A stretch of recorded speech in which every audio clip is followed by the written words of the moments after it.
Muy bien, el día de hoy vamos a continuar con las clases de quinto año de secundaria del Colegio Mancio Varona.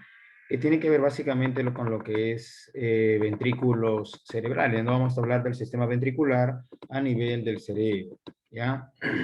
Hay que decir que a nivel de los ventrículos cerebrales se encuentra un tejido especializado llamado plexos coroideos. Y los plexos coroideos son los encargados de producir el líquido cefalorraquídeo. Hay que tener en cuenta que el líquido cefalorraquídeo se produce 500 mililitros por día a una velocidad de producción de 20 mililitros por hora y circula entre 80 a 150 mililitros por día. Con respecto a su drenaje, es 350 mililitros por día y su aspecto es claro.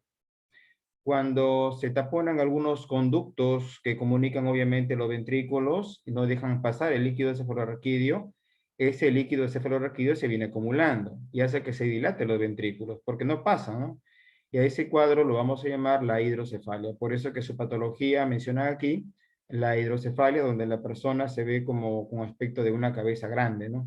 Por dilatación de los ventrículos. Entonces, a nivel cerebral, encontramos los ventrículos laterales, 1 y 2, donde ahí se encuentran los plexos coroideos, y es más, los ventrículos laterales son el tipo de ventrículos que producen la mayor cantidad de líquido cefalorraquídeo.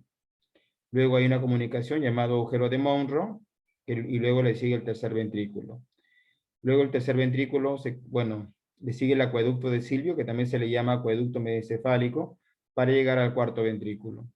Luego le siguen los agujeros de Lucio Magiende y finalmente llegará al espacio subaracnoideo, donde también se encuentran unas famosas vellosidades o granulaciones llamadas vellosidades aracnoideas.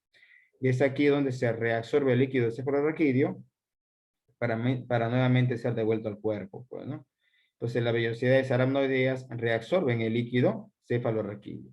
Entonces, conclusión, si me preguntaran cuál es el recorrido que hace el líquido cefalorraquídeo a nivel del cerebro, sería ventrículos laterales 1 y 2, luego le sigue el agujero de Monro, pasa por el agujero de Monro y se continúa con el tercer ventrículo.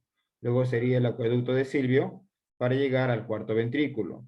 Y del cuarto ventrículo, a través de los agujeros de Lucio y Magiende, llegará al espacio subaracnoideo. Hay que tener en cuenta que en las vellosidades aracnoideas se reabsorbe el líquido cefalorraquídeo. Bueno, con respecto al cerebelo, miren, en esta ubicación se ha reconocido tres partes importantes: el paleocerebelo o espinocerebelo, el neocerebelo pontocerebelo y el arquicerebelo, también llamado vestíbulo cerebelo. La parte más arcaica, la parte más vieja del cerebelo, embriológicamente hablando, sería el arquicerebelo. Entonces, ¿qué función tiene el paleocerebelo? Relacionado con el tono muscular. El neocerebelo está relacionado con la coordinación motriz, hace que, por ejemplo, yo pueda coger un lapicero directamente, sin que me tiemble la mano. Entonces, porque tengo una buena coordinación, cojo el lapicero que yo quiero, bueno, que yo quiero obviamente coger. Entonces, el neocerebelo se encarga de eso, de la coordinación motriz, ¿ya? Y finalmente, el arquicerebelo se encarga del equilibrio corporal. Un detalle muy importante, jóvenes, es que así como el cerebro tiene sus núcleos, ¿no? Recuerdan que el que forma el cuerpo estriado es el núcleo caudado, ¿no? Uno de ellos es el núcleo caudado con el núcleo lenticular. Entonces, el cerebelo también tiene núcleos cerebelosos, ¿no? Vamos a ver, tiene su núcleo dentado, núcleo emboliforme, núcleo fastigial o fastigio y el núcleo globoso. Un detalle muy importante es que el núcleo fastigial o fastigio está relacionado con el equilibrio. En un corte sagital del tronco encefálico y el cerebelo vamos a ver que tres componentes forman el tronco encefálico: mesencéfalo, la protuberancia anular y el bulbo raquídeo. Vemos ahí, esto sería la base, acá sería el techo del cuarto ventrículo. En la parte posterior del tronco encontramos aquí el cerebelo, donde la parte más externa del cerebelo está formada por sustancia gris, ¿no? Ahí está la corteza cerebelosa, mientras que la parte interna del cerebelo está formada por sustancia blanca. Y la sustancia blanca tiene forma de un árbol, ¿no? Llamado el árbol de la vida. Entonces, ¿quién presenta, qué órgano nervioso presenta el árbol de la vida?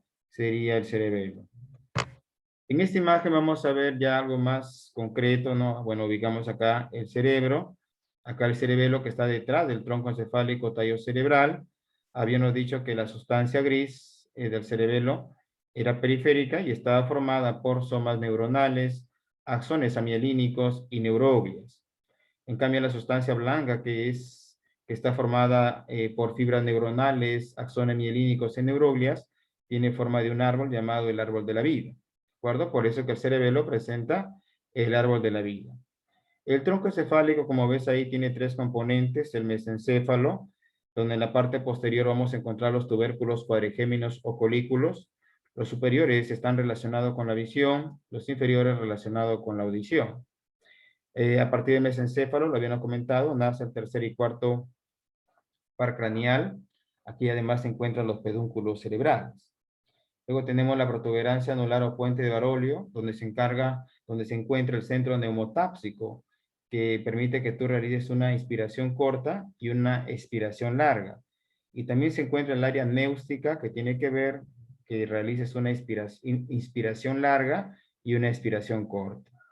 Finalmente, el bulbo raquídeo, médula oblongada, es aquí donde habíamos comentado, se encuentra el centro cardiorregulador, el centro de la respiración, ¿ya? El centro de la náusea, del hipo, del vómito, ¿de acuerdo? Ahí está bulbo raquídeo o médula oblongada. En la parte posterior del bulbo raquídeo se encuentra el núcleo de Wolff o Gracilis y el núcleo de Burdach o cuneiforme. En la parte posterior del bulbo raquídeo se encuentra el núcleo de Wolff o Gracilis y el núcleo de Burdach o cuneiforme. Un detalle muy importante, luego del bulbo raquídeo estarían haciendo la médula espinal. ¿Sí? Ahí está el centro de los actos reflejos. La médula espinal mide aproximadamente se ubica desde la C1, o sea, de la primera vértebra del atlas, hasta la L1 o L2. Mide aproximadamente 42 a 45 centímetros y está cubierta por la meninge más interna llamada pía madre, ¿no? Ahí vemos allí. Y una dilatación de la pía madre recibe el nombre de filum terminal. Ahí está. A nivel de la médula espinal, que es el centro de los actos reflejos, encontramos plexos, ¿no? Un emaranjado de nervios, donde van a salir algunos nervios importantes. Tenemos el plexo cervical, de ahí nace el nervio frénico, que es el principal nervio de la respiración, es que va a inervar al diafragma, porque ahí se encuentra el centro frénico para realizar la inspiración. Luego tenemos el plexo braquial y de aquí sale el nervio cubital, nervio radial, nervio musculoesquelético, nervio mediano, nervio axilar, que son los nervios que están inervando el miembro superior. Luego tenemos el plexo lumbar, donde ahí sale el nervio obturador, y el plexo sacro, de aquí salen algunos nervios importantes, como el nervio ciático, el nervio espinal o raquídeo más largo del cuerpo, y el nervio pudendum, que es el nervio de la erección. ¿Ya? Muy bien, los últimos nervios que salen de la médula espinal van a formar lo que es la cola de caballo o caudequina, ¿no? Ahí está. Miren acá lo que es el tronco encefálico. Esta es una vista anterolateral del tronco encefálico y su relación con los pares craneales. Vamos a ver de dónde nacen los pares craneales, ¿no? Tenemos los tres componentes: el mesencéfalo o cerebro medio, la protuberancia anular o puente de Barolio y el bulbo raquídeo. Del mesencéfalo estarían naciendo el tercer y cuarto par craneal, el tercer el óculo motor y el cuarto par, también llamado patético troclear, ¿no? Vemos ahí en el mesencéfalo los pedúnculos cerebrales, ¿sí? Y bueno, ya sabemos qué pares craneales estarían naciendo de acá. Luego tenemos la protuberancia anular, donde encontramos el surco basilar, y miren qué nervios, qué pares craneales nacen, ¿no? El quinto par craneal llamado trigémino, el sexto, llamado motor ocular externo o abducen. El séptimo es el facial. Y el octavo es el vestíbulo coclear o auditivo, ¿no? Recuerden que acá se encuentra el surco basilar porque por ahí pasa una arteria llamada arteria basilar que va a seguir su recorrido para irrigar parte del cerebro. El bulbo raquídeo tiene componentes, tiene lo que es la pirámide vulvar, tiene las olivas vulvares, pero entre la pirámide vulvares se encuentra un surco llamado surco medio anterior. Bueno, exactamente aquí es donde se cruzan, miren, ven, se cruzan algunos nervios, miren, importantes. Todos los nervios que están de la parte derecha pasan a la parte izquierda y todos los de la izquierda pasan a la parte derecha, ¿no? Por eso que se dice que mi lóbulo cerebral derecho va a dominar toda la parte izquierda de mi cuerpo y todo el lóbulo cerebral izquierdo va a dominar toda la parte derecha de mi cuerpo. ¿Por qué? Porque los nervios se cruzan aquí, ¿no? A nivel de la decusación piramidal, lo que estaba, bueno, esta porción pasa para acá y lo que estaba aquí pasaría a esta porción, ¿no? Entonces, eso se llama decusación piramidal, donde los nervios se cruzan. ¿Y dónde se ubica la decusación piramidal? se ubica a nivel del bulbo raquídeo. Otro detalle importante es que también nacen pares craneales del bulbo raquídeo. Por ejemplo, tenemos el noveno par craneal, que es el glosofaringio, el décimo par craneal, que es el vago neumogástrico, el undécimo par craneal, que es el espinal o accesorio, y el duodécimo par craneal, que es el hipogloso relacionado con el habla.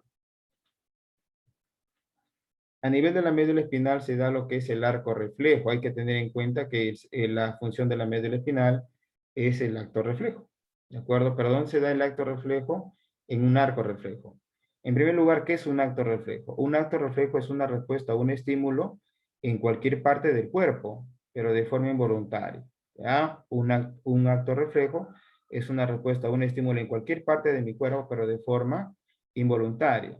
Este acto reflejo se da en un esquema llamado arco reflejo, que tiene componentes. El primer componente es el receptor sensorial. Bueno, en este caso sería la piel el que va a reseccionar. Aquí se ubican los receptores sensoriales que reseccionan el estímulo y lo convierten en un impulso nervioso. Luego el impulso nervioso viajará por la neurona sensitiva o aferente, ahí está, para llegar obviamente al tercer componente que es el centro nervioso, ¿no? Que sería la médula espinal. Pero va a ingresar por las astas posteriores de la médula espinal que tiene sustancia gris, que por cierto son sensitivas. Luego hay una neurona intercalar o de asociación que se va a comunicar con el cerebro para que mande la respuesta y la respuesta sale por la neurona motora, ¿no? De las astas anteriores. Hay que tener en cuenta que las astas anteriores son motoras porque de ahí sale la neurona motora sacando la respuesta. Y finalmente va a responder el órgano efector, ¿no? Con algún movimiento. En este caso el órgano efector sería el músculo. Esos son los componentes del arco reflejos. Uno, el receptor sensorial que se ubica en la piel, es el que capta el estímulo y lo convierte en un impulso nervioso, ¿no? Por ejemplo, si nos hincan con un alfiler, muy bien, lo convertimos en un impulso nervioso que sería llevado por la neurona sensitiva hacia el centro nervioso, que sería el tercer componente. Ingresa por las astas posteriores que son sensitivas y luego manda al cerebro, manda la respuesta y sale la famosa neurona motora por las astas anteriores que son motoras. Esta neurona saca la respuesta y lo lleva al órgano efector y obviamente retiras automáticamente bueno, el órgano, ¿no? Efector, que en este caso sería el músculo. Todo esto dura obviamente milésimas de segundo. Entonces, ¿cuáles serían los componentes del arco reflejo? Sería 1, receptor sensorial, 2, neurona sensitiva, 3, centro nervioso, 4, neurona motora y 5, el órgano efector o músculo. Recuerden que las astas posteriores, bueno, todas las astas de la médula espinal tienen sustancia gris. Recordar que las astas posteriores de la médula son sensitivas y las astas anteriores de la médula son motoras, ¿no? Porque por ahí sale la neurona motora, sacando obviamente la respuesta. Finalmente tenemos los pares craneales, que son 12 pares, solamente mencionamos. Primer par, el olfatorio. Segundo, el nervio óptico. El tercero, el lóculo motor o motor ocular común. 4, patético troclear. 5, trigémino. Sexto, abducen. Séptimo, facial. El octavo, auditivo vestíbulo coclear. El noveno, glosofaringio. Décimo, vago neumogástrico. Undécimo, espinal o accesorio. Y el duodécimo, que es el hipogloso, está relacionado con el labio. ¿Ya? No se olviden, caballeros, con respecto a lo que son nervios motores, mixtos y sensoriales. Los motores obviamente van a llevar la respuesta y son el tercero, el cuarto y el sexto par craneal, que dicho sea de paso son nervios oculomotores relacionados con el movimiento del globo ocular. También son el undécimo y el duodécimo. Los sensoriales es el primero, segundo y el octavo, y los mixtos es el quinto, el séptimo, el noveno par, que es el glosofaringio, y el vago.